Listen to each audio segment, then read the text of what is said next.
show you guys my new skid plate. This is a 24-inch wide skid plate made of 3/16 steel. Just took a flat piece, did the measurements, cuts. These bends are at 22 degrees, upper and lower. It is designed to bolt in to the lower radiator support and the factory threaded holes. Other mounting point is the subframe. These are factory threaded holes, just some new bolts. These washers, they sell these on, what's that website? Rockhard4x4.com. They're kind of pricey, but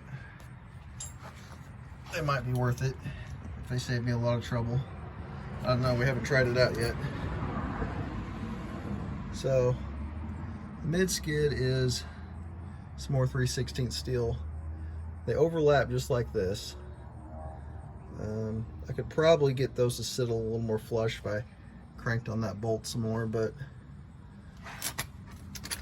we'll see how it settles in when I drive it.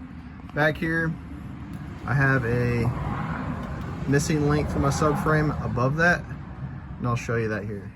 All right, so for the back on the mid skid, you can see the upper missing link that I made a few months ago. I got a video on that, 1.5 inch by 1.5 inch square tubing that's 1/8 inch thick. It's 23 7/8 inches long at the longest points. Beneath that, it's just a piece of scrap steel. It's 1 inch by 1 inch square tubing. It's not even really cut to length very accurately, but do have 3 holes. They are not symmetrically drilled out, so they only go together one way. And when they go together in the proper orientation, bolts do go all the way through them. And we have lock washers on top. The rear skid does hang out a little bit extra.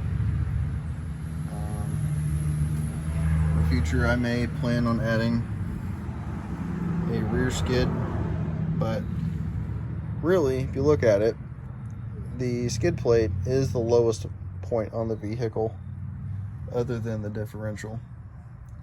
So I'm not too concerned about the transfer case. But there we have it.